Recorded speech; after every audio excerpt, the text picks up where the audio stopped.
Io, Marco Stanuovo Polacco, Presidente della provincia di Belluno, giuro di osservare lealmente la Costituzione italiana.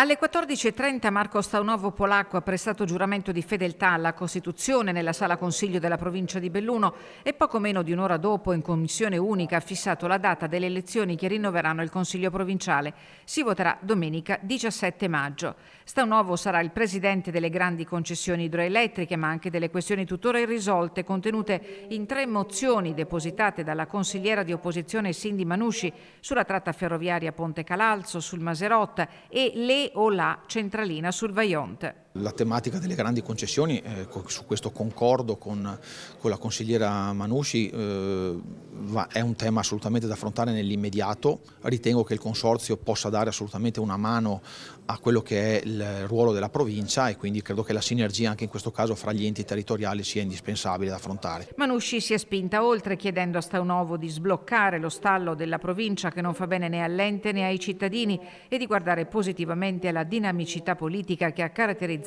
il mandato del Consiglio provinciale uscente. Ritengo che alcune tematiche vadano affrontate insieme e possibilmente trovata una sintesi, magari con visioni diverse di partenza ma poi con una sintesi definitiva su alcune tematiche. Su altre tematiche ci saranno delle inconciliabilità e quindi andremo avanti con ognuno per la propria strada a maggioranza come la democrazia vuole. Chi proprio ha voluto marcare la distanza è stato il consigliere di maggioranza Alberto Peterle in quota Forza Italia.